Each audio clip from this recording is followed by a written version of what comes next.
Am I on? I'm on. See how exciting. Hi, everybody. Leslie the Little Classic here. Zazoo Plazz. It's Sunday. Well, it's already Sunday. August 26th. It's like 3:19 a.m. I'm back to my ungodly hour. Then the roommates, the guy upstairs is sleeping. I'm sure he doesn't know what to make of the lady downstairs. Probably thinks it's crazy. Crazy lady's doing her videos again. I gotta get up in 3 hours and go to work. But I'm showing up. I gotta do this because this is what I do. So whenever you're seeing this, you were meant to see it. For some reason, oops. Oh man, I got pen on me. Just get pen all over the place. Oh, that's too bad. Oh, okay. Don't use the pen. It helps me. I like to have a pen in my hand. I'm gonna have to get that off later. Virgo season is upon us, folks. Oh boy. You know what that means. So my kid, my youngest one, is starting classes tomorrow at UConn. So he did the firefighting thing and he's back and he moved into his new apartment, before he went out there. So he's all set. He's going to start studying about trees again, getting ready. He'll be graduating in May. So whatever he has to learn, I guess he'll be hopefully learning it this year and not rushing off to put fires out in the middle of class or anything. We'll see. If he does that, he does it. He'll work it out. See? So I wanted to, first of all, off the bat, Zazoo Plazz report for August 26th. Did I said that already? Yeah, so the 21st Sunday. I'll get to the readings later. Get to the juicy stuff first, Zazoo. Okay. So, so he's starting classes, and I just wanted to say good luck to all of you students and college students, returning or new, and parents, especially the new parents, as you start upon your child's college journey. I hope to. I hope that it's not too painful for you to drop your dear child off. And I can remember when this one who's a senior, who dropped him off in New Haven at the same school. It was 2021. He was a freshman, and his brother was it 2021? Yeah, the fall of 2021. His brother was a senior. They went for 1 year to the same school in New Haven, University of New Haven. So I'll never forget the sight of him, after we moved him in and we had our masks on and everything. And, then they had limited activities. They were outside, music, and, I think we went to eat somewhere. We went to eat at some totally different, I think it was like the diner or something. We just took them out because everything was all affected by the pandemic. And then I remember we brought him back to campus, and as we said goodbye for the last time, and I saw him, headed into the crush of students, going back to his dorm. And I said, "Oh, is he going to look back? Is he going to look back?" And I could just see him. He waved, and then I just saw him. I said, "He's going to be fine." It was me looking at the back of his head, headed into the crowd of students. And I can't even remember. He didn't look back again. It was me waving till I couldn't see him anymore, waving at his back. But I was that way. I was that kind of kid. I couldn't wait to get to school and get away from my parents. And, my mom, they've all moved me in and she got everything, rearranged just so. And, brought up a thing of apples and things.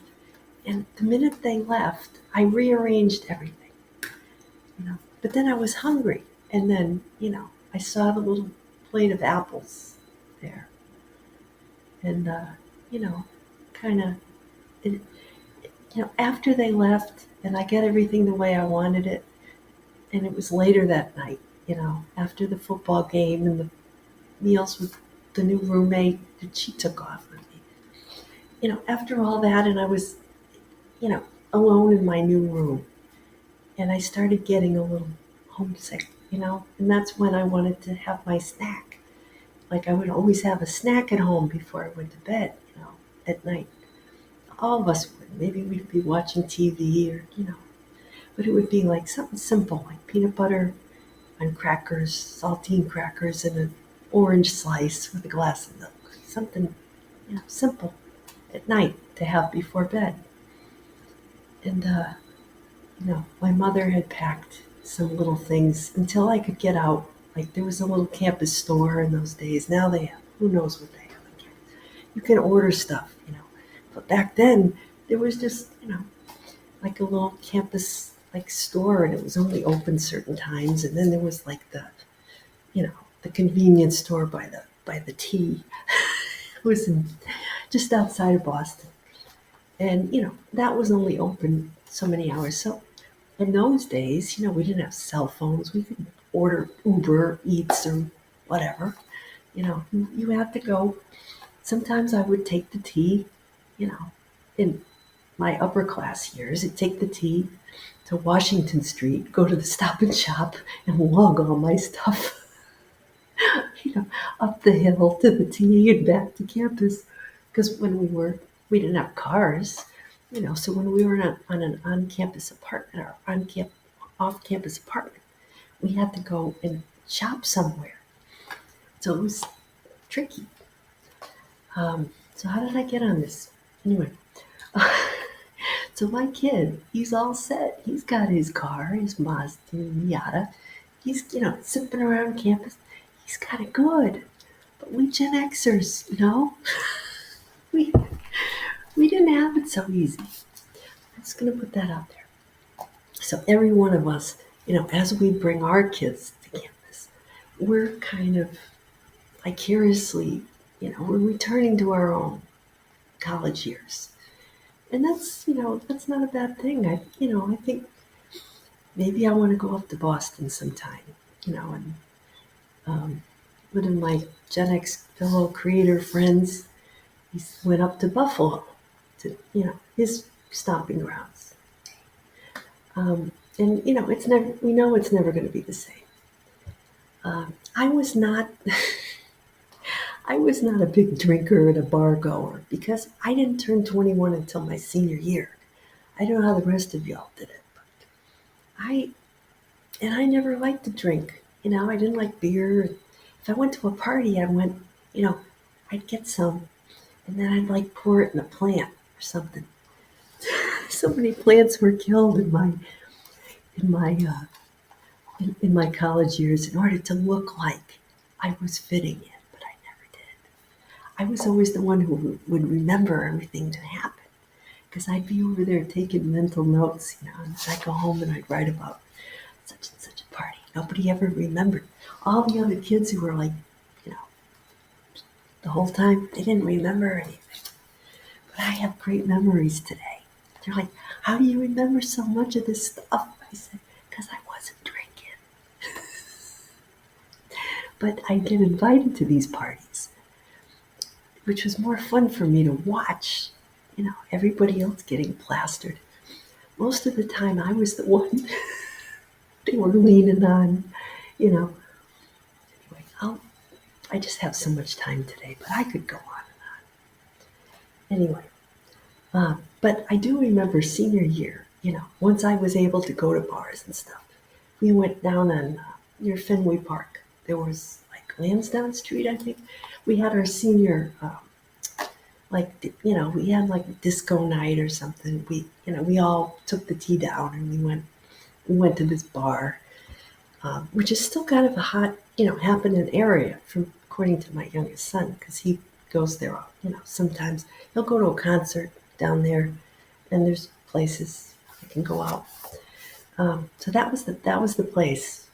When I was in college in the late '80s, that was the place to go. So how did I get on this? Okay, and my oldest son now, he just moved to a new apartment, like right near Yale, because his girlfriend goes to Yale, and I think he's probably planning on starting grad school somewhere in New Haven. So I'll be the I'll find out about it eventually. But got a nice place, close to there. And a lot of his friends are around Yale, so it's good. He won't have to drive, and he works not too far away, so that's good. So that's happening, and you hear the crickets. I'm talking to crickets once again. Anyway, um, yeah. The other thing that happened, strange, is my ex-husband's cousin's husband passed away. Um, Now, she was old enough to kind of be like an aunt, because his dad was like the second youngest of 10 kids, and a lot of them were maybe even almost 20 years older than him. So my husband's cousin was born in the early 40s, and her kids were Gen Xers, or are Gen Xers, just a little younger than we are. So, her husband died. He was in his early 80s, and so that funeral's tomorrow. He's taking my oldest son, up to New York, to the um, you know that area where they were from, and so you get to start thinking about all the things, and he's one of his sons with our youngest son's godfather, and so that's going on, and it's sad, it really is, because we've lost so many people this year. I was looking at my Christmas card list, which is, we're in Virgo season. It's We have this, it's very Gen X. We have this Excel spreadsheet, with all the people that we write Christmas cards, and we've deleted so many people over the years. So now we're down to like one or two pages, and they're all mostly like people our age, because a lot of the older generation has passed. Mostly our cousins and our cousins' kids on there, and friends. A lot of whom live out of state. We never see them. So there's this, there's this. It's a sad, it's sad. But you know, this needs to happen. I kind of feel like I should get away this week. Just go to the beach, But all the beach chairs and the big bub, the beach bub, you know, umbrella are up at at the house. You know, so I'm gonna go and claim my claim my beach chair and reclaim my SpongeBob beach towel, because those are mine. If you're watching, those are mine. I want the SpongeBob beach towel and the beach chair. I might borrow the beach bub, because I was successful in putting that up a couple years ago. I didn't go to the beach last year. I don't know why. We just didn't go. Maybe there was too much going on. And lately, the summer has just been going so fast. I said, the lady who runs the place here, she's like, "Whoa, enjoy the last days of the pool. It closes September 9th." I'm like, I never even went in it once. I did run my hand through it one night when I was doing the laundry. It was very nice. But I kept saying, "No, I'm going to go." And then there was one thing after the other, and I didn't make it there this summer, you know? And I keep different hours.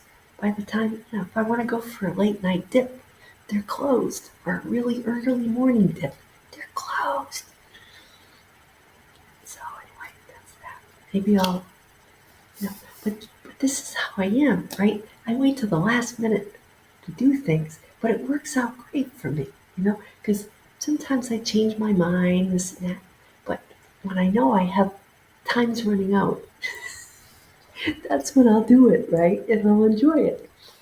So that's how I operate. I went to Job Lot. I got myself a cooler, one of those collapsible, like coolers. You can put, some water and a few snacks. Not too big. I've got that. So, when I go hiking and stuff like that in the fall, I'm more of a fall adventure person. But I might go to the beach just to, you maybe for a quick dip, just to, walk on the sand, get my toes sandy, and just say that I went, maybe get some clam cakes and drive home. In Rhode Island, that is. They have nice beaches, like an hour away, hour and a half from us. So, yeah, okay, all right, enough. Right, get to the jokes. Okay. Well, I don't have lots of jokes.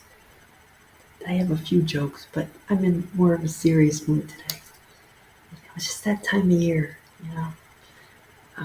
But okay, so we got Joshua. Joshua telling his people, Old Testament. Yeah, um, I know it's that uh, worship. As for me and my household, will worship the Lord instead of all those other gods. Um, yeah. So um, and the people were like, "Hey, yeah, we're with you. God has had our back. He brought us out of the those tough situations, and then we're happy now. And He did all those miracles for us. Yeah, they're like you know social media followers who like your content, right? Yeah, we're gonna keep following God because He's cool and fun stuff is going on. Good stuff is going on. So there's that. Uh, yeah. So people are starting to see, um, you know, he's not he's not trying to influence people. He's this prophet, right? Um, they're making up their own minds based on what they've experienced, right? So it's like the taste and see the goodness of the Lord, right? You, you know, um, God delivers the just one from all his troubles. Saves the crushed in spirit, right? Um, this is kind of my thing, right? Because I've had, you know, if you look at a bag of potato chips, after a picnic, and all the crumbs are at the bottom, it's the same chips. It's just somebody sat on the bag, or um, you ordered it and it gets crushed in transit, or you bring chips for your lunch and it's at the bottom of the bag. Well, that's kind of like the spirit, the crushed spirit. It's kind of like you know it still tastes good. They still taste good, but they're not the whole chip. It's just pieces of chips. So, um, but you still have chips, and so next time when you pack your chips, you'll put them on the top so they don't get crushed. See, but you still have chips. But the, the reason you have crust chips is that you needed to learn not to put your chips on the bottom of the bag. See, I don't know how I started talking about chips. I must be hungry. I need some snacks.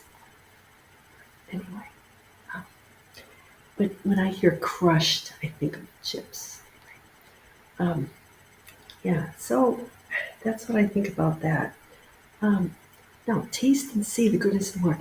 In other words, if you start thinking, right, about not about your difficulties, don't focus on your difficulties and the suffering. Focus on all the times that God has come through for you, right? Focus on all things, the times that you've thought, oh, it's like Fred Sanford, those of you 70s kids. Oh, Elizabeth, it's the big one. It's the big one. And it wasn't. It wasn't. It never was. But he thought it was, right? It was always the big one. This is the big one, Elizabeth. I'm coming. And miraculously, the next show, he'd be fine, right? So think of all the times you thought it was the big one, right? All the times that you thought, oh, this is it. Your number. How the heck is she going to get out of this one? And I did. This is my specialty. Getting out of situations, you see, and entanglements.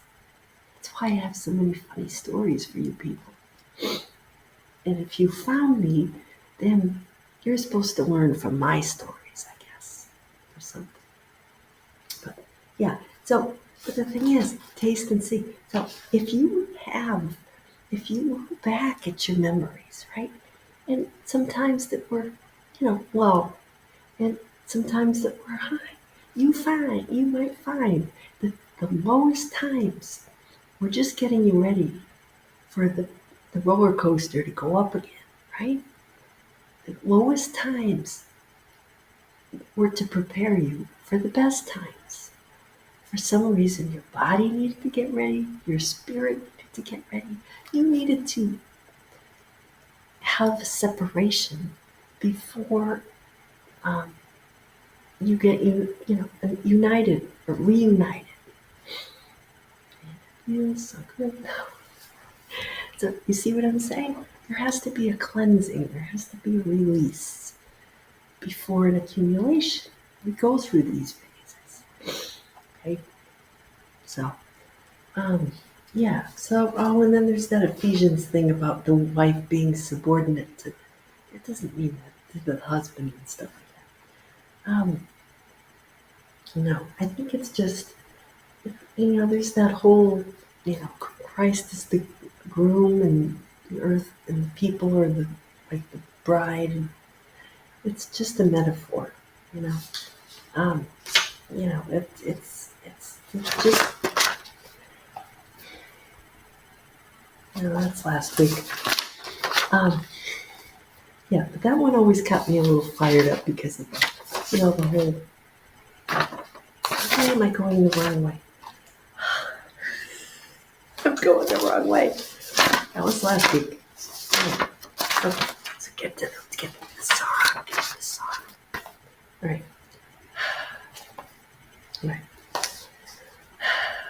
Basically, all right.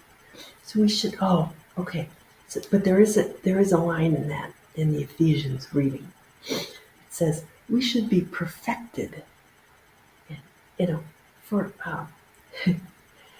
so that in it, before Jesus is saying,